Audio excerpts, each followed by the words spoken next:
네, 저희 기자가 전해드린 것처럼 미국 당국이 우리 기업이 공동으로 짓고 있는 조지아주 공장을 급습해서 대대적인 이민 단속에 나섰습니다. 관세 후속 협상이 이뤄지는 과정에 이례적인 단속에 나선 배경은 뭔지, 대응책은 무엇인지 권혁중 정치평론가와 짚어보겠습니다. 안녕하십니까? 네, 안녕하십니까. 지금 조지아주 현대차그룹과 LG에너지솔루션 합작 배터리 공장 건설 현장에서 475명이 체포됐고 그중에 300명 이상이 한국 국적인 걸로 알려졌습니다. 미국 쪽에서는 장기 내사를 거친 단속이라고 하는데 평론가님 보시기에 대대적 단속의 배경이 뭘까요? 그러니까 이게 정치적 의도가 있었느냐 없느냐에 따라서 이 대전제가 확 바뀐다라고 보시면 되겠습니다. 만약에 정치적 의도가 있었다라고 이제는 판단하고 이 근거는 뭐냐 그러면 일단 조지아주라는 거를 우리가 좀 집중을 하셔야 돼요. 왜냐하면 조지아주는 굉장히 이제 경합주였습니다. 대선 때. 2000년대에 와서는 이제는 공화당 우선이었다가 아시겠지만 한 번은 이제 바이든 전 대통령을 선택했고 한 번은 트럼프 대통령을 이제 선택을 했거든요. 경합주예요. 근데 항상 바이든 전 대통령이 이 조지아주에 대한 현대자동차 투자에 대해서 본인의 치적을 굉장히 삼았습니다. 예. 지금 우리가 얘기하고 있는 이 현대차 LG엔솔 합작 회사는요.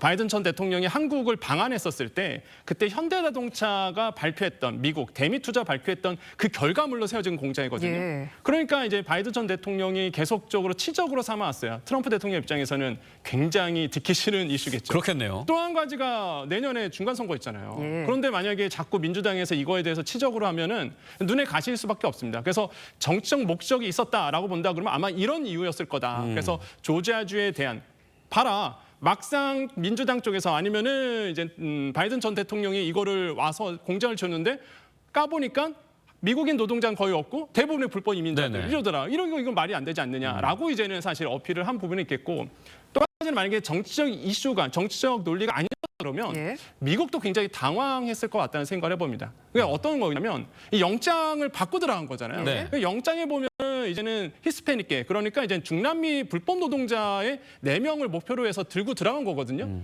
그런데 들고 까보고 들어가 보니까 한국인 노동자가 거의 뭐 70%였던 거예요. 불법. 아하.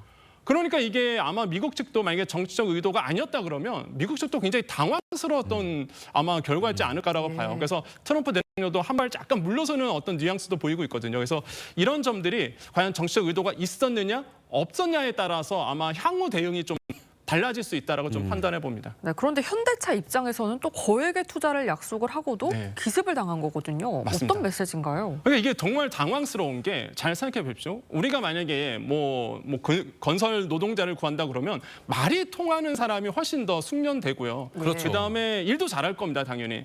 그럼 당연히 우리나라 입장에서는 이 현대자동차와 LG엔솔의 이 합작 배터리 공장을 세운다 그러면 당연히 우리나라 국민들 또 우리나라의 말을 통하는 분들 숙련된 노동자들이 굉장히 필요할 거예요. 근데 만약에 이번 이슈로 인해서 만약에 비숙련 노동자들 특히 이제는 미국에 전혀 기술이 없는 이런 어떤 노동자들이 들어온다 그러면 진척이 안 나오겠죠. 현대자동차 입장에서 또한 그걸 넘어서 이제는 미국에서 압박을 해서 현지에 이제 공장을 세워야 되는 삼성전자, 그다음에 배터리 기업들 이런 기업들은요 당황스럽습니다. 네. 이거 어떻게 하냐 이거죠 도대체. 그래서 그러면은 인력을 키워내야 되는데 당장 트럼프 대통령은 빨리 공장 지으라 얘기하고 우리 기업은 비숙련 노동자 갖고 공장 세우기엔 너무 시간 오래 걸리고 그러니까 딜레마에 빠질 수밖에 없는 부분이다. 결국에는 이거는 정부가 나서서 외교적인 문제로 좀 풀어줘야 되는 문제로 아마 비화될 가능성이 저는 굉장히 크다라고 저는 생각을 해봅니다. 말씀하신 것처럼 좀 트럼프 대통령은 계속해서 대미 투자를 압박하고 있는 상황에 이런 일이 벌어졌지 않습니까? 네. 우리나라의 대미 투자가 좀 위축될 가능성도 있을까요? 저는 충분히 있다고 생각해 봅니다. 지금 3,500억 불에 대한 사실상 미국 트럼프 대통령이 압박에 의해서 투자하겠다고 지금 밝힌 상태거든요. 이런 상황에서 이제 우리는 투자를 해야 되는 숙제를 안고 있습니다. 네. 근데 숙제를 안고 있는데 해결할 길을 안 보여주는 거예요. 지금 상황을 본다 그러면 미국 입장에서는 그렇습니다. 제조 부흥을 얘기해요. 그러면서 한편으로는 이민자를 단속하고 있습니다. 이게 약간 딜레마에 빠질 수밖에 없거든요. 처음에 트럼프 대통령이 이거를 이제 이 이슈를 들고 왔을 때 모든 경제계에서 걱정했던 게 이거였습니다. 물가 상승. 왜 그러냐면 지금의 이 미국을 만들었던 거는 불법 이민자들 사실상 이런 분들이 값싼 노동력을 활용해서 사실상 이제 경제 성장을 이끌어왔던 부분이 분명히 있거든요.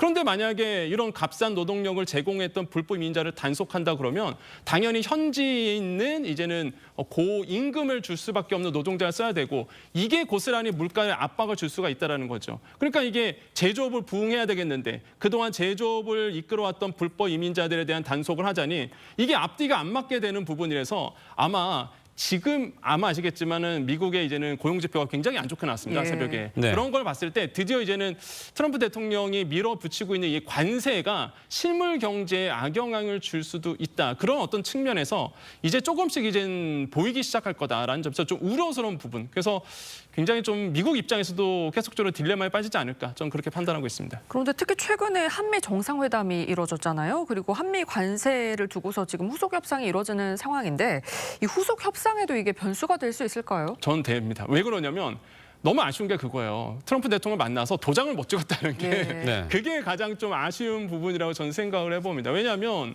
아시겠지만 우리의 상호관세 15% 이거에 대해서 실제적으로 이제 도장을 찍었다 그러면 이런 문제가 없었을 거예요. 그런데 우리가 지금 약속 구두상으로 15%로 이제 알려져 있지 문서상 형문화된 문서가 사실상 없다라는 게 문제입니다. 이번에 이 현대자동차와 엔진앤솔의 이 노동자 문제가 제가 봤을 때는 아마 관세 이슈로도 아마 계속적으로 엮어서 들어갈 가능성도 있고요. 예. 이런 점들을 봤을 때 우리가 이 문제를 강하게 이제 주장을 해서 만약에 미국에 대한 투자를 원한다 그러면 우리나라의 노동자에 대한 이제 비자 이 부분을 좀 풀어주기를 네. 지금은 사실상 이제 H1B, H2B 같은 비자 뭐 고승능률 있는 이런 그 노동자들이 갈 수 있는 비자가 쿼터제로 묶여갖고 못 들어가요. 네. 그렇습니다. 아니 그러다 보면 대부분 사실상 이런 뭐 에스타 비자라든지 뭐 90일짜리 여행 비자 이런 걸로 출장 가는 걸로 해갖고 사실 풀어낼 수밖에 없거든요. 그렇죠. 지금 이런 문제 때문에 문제가 된 거고 저는 가장 우려스러운 게 그거예요.